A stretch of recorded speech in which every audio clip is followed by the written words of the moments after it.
Comenzamos una nueva edición de Café Financiero con toda la información que usted necesita para manejar mejor su dinero.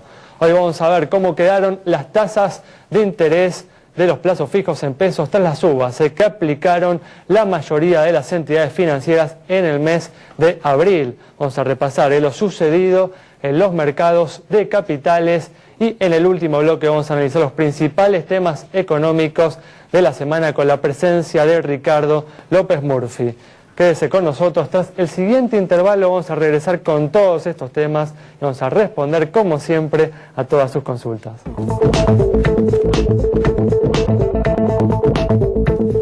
Y aquí estamos, como siempre, con la presencia de Santiago Chelala, también está Yamila Escala y hoy nos está acompañando Julio Bruni para repasar lo sucedido en los mercados de capitales. ¿Qué tal? ¿Cómo andan? ¿Cómo les va? ¿Cómo estás? Gracias por estar una vez más aquí. Gracias, Julio. Hace varios meses, ¿no? que no venía. Así que un gusto tenerte aquí nuevamente. Gracias. Bueno, rápidamente vamos a las noticias que tenemos para hoy. Vamos a comenzar con una noticia del mercado de seguros, ya que el Banco Superville adquirió una compañía de este mercado. Yamila nos cuenta de qué se trata. El Grupo Superville ingresa al mercado de seguros de crédito a través de la adquisición de Aseguradora de Créditos del Mercosur, una compañía de aseguradora de cauciones, ¿sí? Una compañía que no operaba, pero que está a punto en realidad de ser adquirida porque basta lo que es la autorización de la Superintendencia de Seguros de la Nación. En una operación que implica, sin ir más lejos, el ingreso al mercado de seguros del Grupo Superville.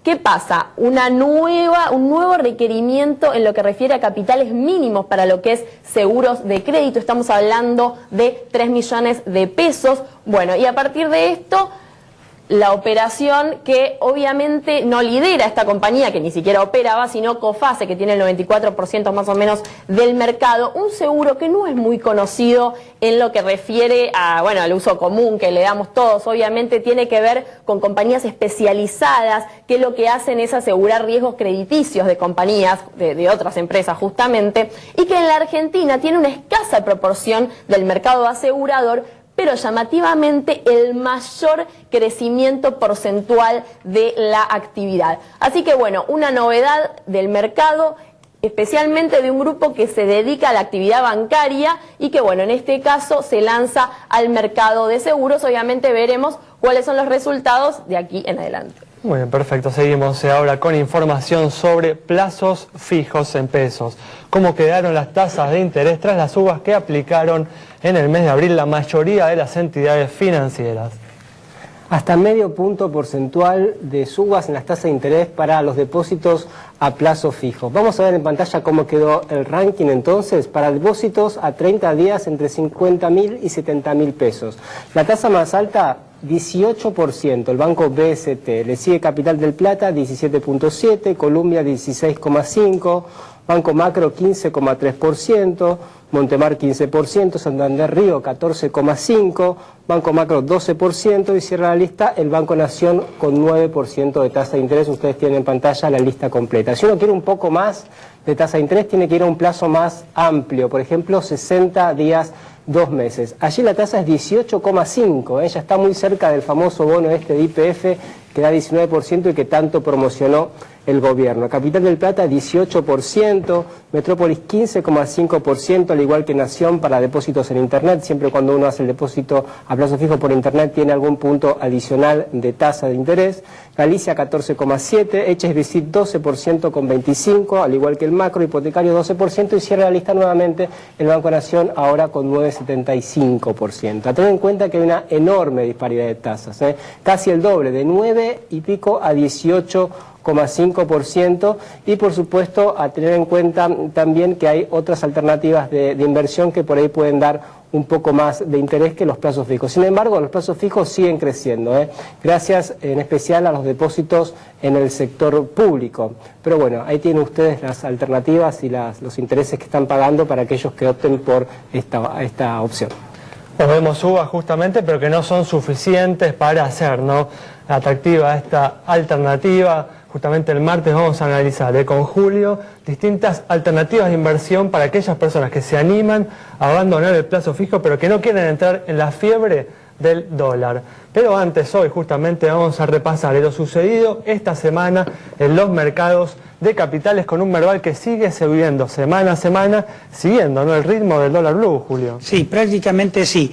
En verdad la bonanza se vino a dar esta semana en los mercados internacionales. El Dow Jones también en un 2%, las acciones europeas también, el Standard & Poor's también un 2% en esta semana, y el Merval no quedándose atrás en un 4,8% con acciones que tocaron el 5% en esta semana. El volumen es un volumen bastante importante, hay mucha gente que proviene de plazos fijos que se está decidiendo incorporarse a invertir en la bolsa en niveles que realmente resultan razonables, como pueden llegar a ser en el entorno de 40, 50 mil pesos.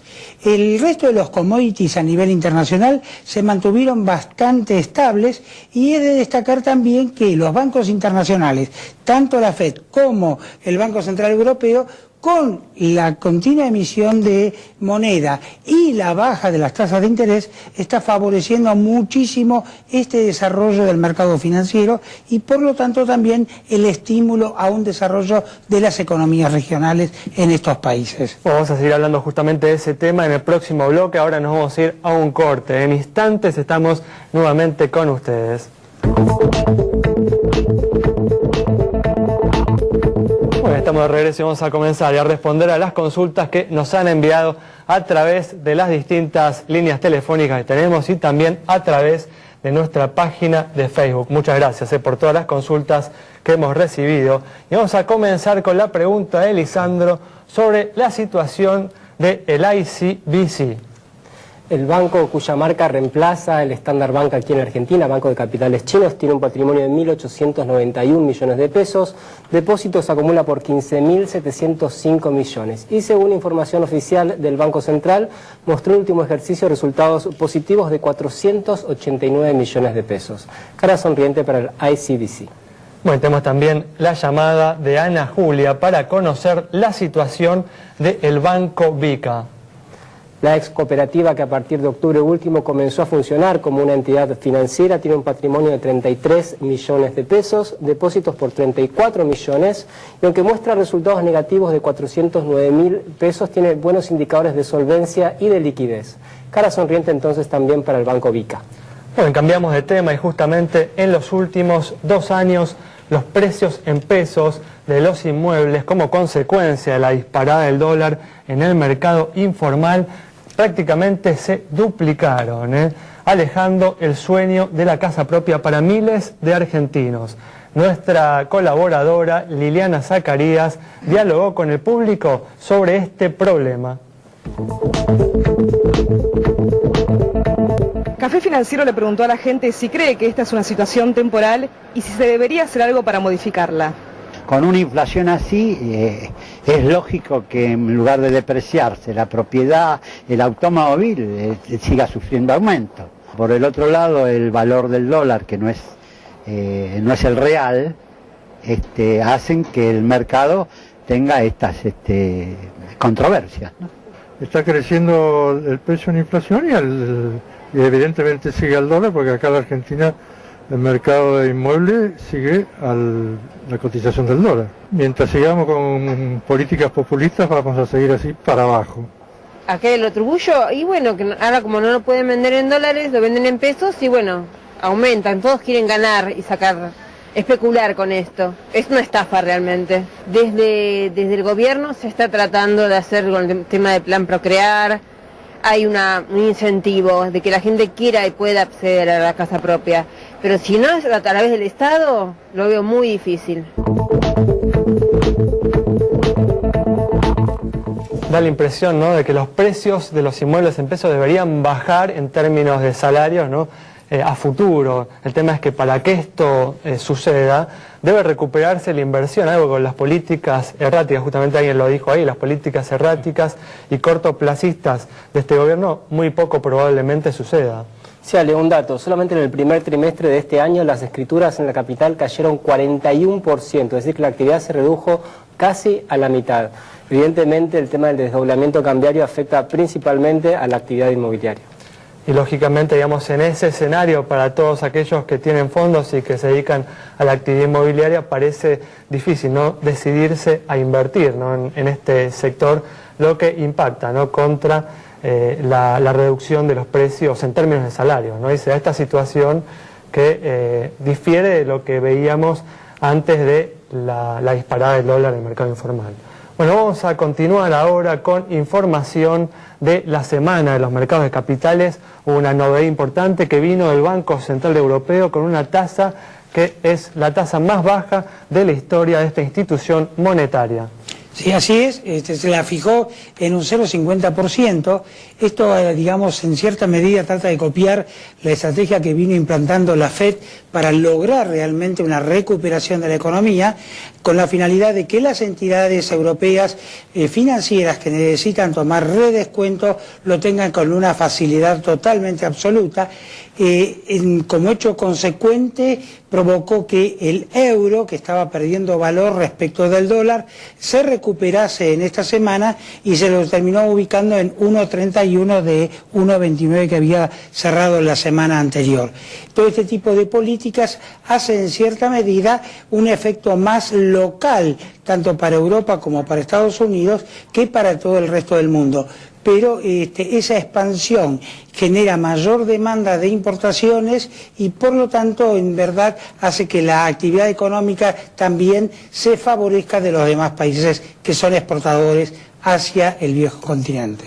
Un contexto internacional muy favorable, Julio, que están aprovechando otros países de la región y no nosotros, justamente por las políticas que se están llevando adelante.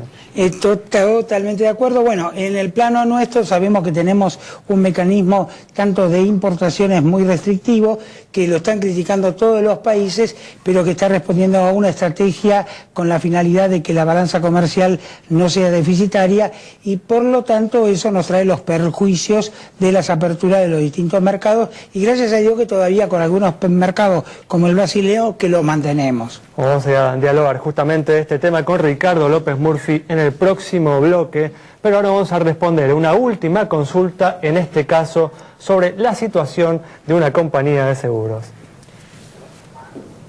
Para Aníbal, que nos consultó sobre la situación de Río Uruguay, esta empresa presenta un activo de 269 millones de pesos, pasivo 178 millones, 90 millones de pesos como patrimonio, resultado 416.128, primas 130 millones de pesos, informa 745 juicios, con lo cual con indicadores que se condicen con los del promedio del mercado es que le otorgamos la luz verde de nuestro semáforo.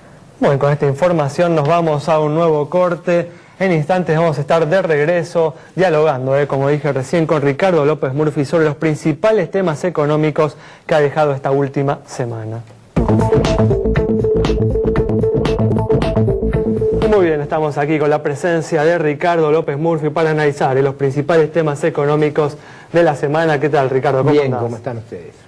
Bueno, muchas gracias por venir. No, muchas gracias a ustedes por invitarnos. Justamente en los últimos días trascendió, como hablábamos en el bloque anterior, que el gobierno viene incrementando nuevamente al máximo los controles a las importaciones a fin de hacer frente a la caída en las reservas internacionales del Banco Central, que en lo que va del año cayeron cerca de 4.000 millones de dólares. Ricardo, ¿por qué crees que el gobierno está eligiendo, ¿no?, esta manera de hacer frente al problema de la caída de las reservas en lugar de ir por el camino que uno considera por ahí más natural, que sería un plan antiinflacionario o incluso una devaluación del tipo de cambio oficial, ¿no? ¿Por qué no enfrentarlo como lo harían otros países? Eso es una muy buena pregunta. Yo creo que el camino que se está siguiendo no va a dar resultado. Me da la sensación a mí que están tratando de ganar tiempo, es decir, llegar a las elecciones.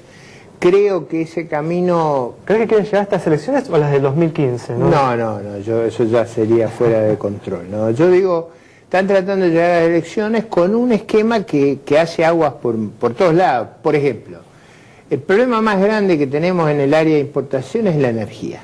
Y eso se debe a varios años que, yo no sé, hasta el hartazgo se ha venido advirtiendo que teníamos un problema. Finalmente el problema ha estallado y este año vamos a un déficit energético enorme. El control de cambio genera un déficit inmenso en el turismo. Tenemos el bloqueo a la remisión de utilidades y el propio control de cambios que despedaza la inversión. El caso más notable es que la inversión más grande que iba a tener el país en muchos años era la de Vale de Río 12 y eso se ha cortado. Es decir, ustedes lo señalaron en el bloque anterior, hay un colapso en la actividad inmobiliaria, es decir, si las ventas caen 41%, piensen ustedes lo que pasa en las inmobiliarias, en la escribanía, pero si ustedes están fabricando departamentos, ustedes saben que eso se va a enfrentar al colapso de venta, por lo cual con alguna demora va a pegar muy duro en la construcción. A mí me parece que se ha creado un clima muy negativo, muy adverso, que eso no lo van a arreglar prohibiendo importar, digamos, algún insumo. Fíjense que este tipo de cambio distorsionado ha generado una cosa muy enferma y yo quisiera mostrar esa patología. Y voy a dar dos ejemplos de esa patología. La primera es que nos dedicamos a importar autos de lujo. ¿Por qué? Porque la gente hace la cuenta. Un Audi, un Mercedes, autos muy caros, acá se compran a precios muy baratos porque la gente hace la cuenta al dólar paralelo y lógicamente da un subsidio enorme a la compra de ese tipo de vehículos, que además se subsidia el crédito para comprarlo. Así que ahí hay un auge en lo que no debe haber. ¿Cuál es el segundo auge patológico? El segundo auge patológico es en el turismo emisor. O sea, está todo el mundo viajando. ¿Por qué está viajando? Porque lo más barato que hay hoy, hace muchos años, es salir a viajar al exterior. ¿Quién la está pasando muy mal? Las economías regionales, el turismo receptivo, todo lo que la industria exportadora, todo lo que genera demanda de mano de obra, ustedes lo están mandando a la tumba. Todo lo que expulsa recursos de la economía lo estamos alentando. Esa patología no se arregla prohibiendo alguna importación. Yo creo que desgraciadamente hay que reconocer los problemas y hay que resolverlos donde están. Hay que resolverlo en el área energética, hay que resolverlo en el tipo de cambio y hay que abandonar recetas ridículas. Es cierto que no hemos llegado al extremo de Venezuela. En Venezuela la brecha entre lo oficial y el paralelo es 300%. Acá debe estar cerca del 90%. Vamos a ver si mantiene esta política, por ahí va llegando a bueno, eso yo creo que la cuenta que yo hacía, reconozco que estos episodios me están desbordando, porque creo que acá hay también componente de carácter político, la imputación a Báez creo que está en ese contexto de fuerte descomposición política. Me parece que la suma de los problemas económicos estructurales, o sea, el problema energético va a estar con nosotros varios años, o sea, no es un problema que se resuelve enseguida, el problema de competitividad no se resuelve enseguida, el problema de desinversión no se resuelve enseguida. Entonces, lo que nos queda por delante es pagar la cuenta de una gran fiesta populista que va a ser muy gravosa. Ricardo, el año pasado justamente se atribuyó a los controles a las importaciones la fuerte desaceleración en el ritmo de crecimiento de la economía, que fue finalmente el 1,9, por lo menos el dato oficial. ¿Crees que este año va a suceder lo mismo? ¿Vamos a tener también una tasa de crecimiento baja como el año pasado? Los datos privados dan un crecimiento menor para el año pasado, ustedes saben que eso está sobreestimado. Yo creo que este año vamos a crecer en el orden con suerte en el orden del 1%. ¿Por qué va a pasar eso? Porque esta traba que implica la brecha cambiaria, este bloqueo a la inversión, finalmente va a ir afectando a toda la economía. Y como ustedes están alimentando y creando un fuerte aliciente para hacer actividades que son patológicas, las consecuencias se dan en un bajo crecimiento de la economía. Ojo, que es bajo crecimiento bajo circunstancias muy favorables. Imagínense, como yo lo veo, que la soja en los mercados futuros está cayendo 80, 90 dólares. ¿Se imaginan ustedes el verano que viene si la soja tiene 90 dólares menos de precio? Digo, no es irracional lo que está. Ahora, a mí me da la sensación de que el tipo de cambio ha subido mucho. Si el gobierno adoptara algunas medidas razonablemente inteligentes, o sea, vamos a poner una medida muy moderada, un certificado de depósito ajustable por el dólar comercial a 3 meses, una tasa de interés parecida a la verdadera tasa de inflación, Yo reconozco que ahí a este precio es muy vulnerable el dólar paralelo, pero eso tiene que animarse a hacer eso. Ahora, si hace eso y no corrige lo oficial, lo que hace es agudizar la recesión. Por eso están metidos en un callejón muy complicado. Claro, hablas de recesión, pero mucha gente le preocupa la suba de precios, ¿no? Y dice, bueno, este dólar Messi, este dólar que ya alcanzó, está cerca de los 10 pesos, ¿impacta de lleno en la inflación o va a tardar o realmente es un mercado muy chico, como dice el gobierno, no tiene ninguna incidencia sobre los precios? A ver, el mercado es inmenso. No hay ningún mercado equivalente al del dólar blue. ¿Por qué? Y ustedes lo saben, pero yo reconozco que me tienen que preguntar. Todas las acciones y todos los bonos argentinos se cotizan en Argentina y en New York y en otros mercados. ¿Cuál es el dólar verdadero? El dólar de arbitraje de eso. ¿Cuál es el dólar de arbitraje? Es el dólar paralelo. Ese mercado no se puede divorciar uno de otro, porque si no yo sacaría la acción. Entonces, ese mercado es inmenso respecto a cualquier mercado. Cuando yo escucho a alguien decir, el mercado del dólar blue es chico, yo digo, este no entiende nada de nada, no hay que escucharlo más porque no ha reflexionado sobre un hecho muy básico. Entonces, ese mercado es inmenso. Ahora, ¿impacta más, impacta menos? Obviamente el dólar comercial tiene un impacto más significativo en términos de la fijación de precios domésticos. O sea, ¿qué le estamos haciendo a los productores del agro, a los productores industriales? Lo estamos sometiendo a un tipo de cambio que es 1/3 del oficial. Yo le meto esa presión, creo que van a lograr fundir a todo el mundo. Ahora, eso hace mucho daño, en el corto plazo no se nota en la tasa de inflación, pero sí se notan las distorsiones. Argentina, yo tengo suficiente edad para haber vivido otras experiencias. En el año 75, yo era funcionario del Ministerio de Economía, era de baja jerarquía, pero integraba los comités. La brecha, Ricardo, en ese entonces llegó a ser del 500%. Llegó a ser extraordinariamente alta. ¿A dónde vendíamos? Digo, estoy contando un episodio de una presidente justicialista igual que la que tenemos ahora. Año 75, ¿dónde vendíamos? Vendíamos en Clorinda, vendíamos en Curuzucuatiá, vendíamos en La Quiaca, vendíamos en esos lugares, los negocios eran inmensos. ¿Qué pasaba? Había un trasiego de paseras, era una cosa, y uno decía, pero ¿cómo puede ser que se venda en la...? Bueno, se vendía porque en la frontera era un negocio extraordinario. La frontera era un colador.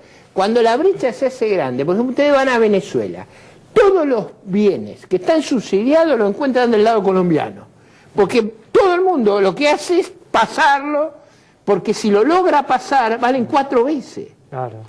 Ahora, tu pronóstico es que vamos a un escenario parecido al del 75, con una brecha que se va ampliando hasta el 200, 300%. Bueno, en esa época, lo que ustedes recuerden, el episodio decisivo que ocurrió fue que, tratando de corregir las inmensas distorsiones que se habían acumulado en varios años, el ministro Rodrigo tomó un plan de corrección y los sindicatos replicaron con una huelga general y consiguieron un aumento, y eso fue, es decir, el conflicto político ese fue el que descontroló la variable. Y la inflación pasó del 60 Yo diría al 300%, que la situación era peor que la que tenemos hoy en dos frentes. La situación fiscal era más delicada que la de hoy, se había emitido enormidades antes, y en tercer lugar, la situación externa se había agravado. Algo que no se acuerda la gente, pero yo se lo voy a hacer acordar ahora, el precio del trigo y del maíz, que era muy importante, y de la carne se había derrumbado.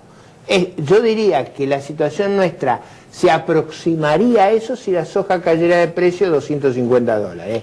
Ahí les puedo asegurar que ese episodio va a impalidecer. Pero sin esa caída, sin esa situación externa y fiscal tan delicada, no se puede dar el episodio que se dio en esa época. Tenemos 30 segundos. Ricardo, ¿crees que el gobierno después de las elecciones va a hacer alguna corrección importante al modelo económico? Yo creo que van a hacer correcciones, no van a tener remedio. Yo diría que va a depender mucho del resultado electoral. Mi sensación es que el verano que nos espera es muy difícil, porque yo espero que ellos gasten de acá a la elección hasta la humedad. Así que ahí me puedo equivocar, porque pueden ser más prudentes de lo que yo espero. Yo creo que van a gastar hasta la humedad. Entonces el verano que estoy temiendo es muy serio. Bueno, Ricardo, muchas gracias. Gracias. Analizando entonces el análisis de Ricardo López Murphy de la situación económica, las herramientas que está empleando el gobierno para enfrentar la difícil situación que hoy tiene por delante y lo que puede suceder luego de las próximas elecciones de octubre. Muchas gracias por haber estado ahí. Nos reencontramos el próximo martes a las 17 horas aquí en Metro.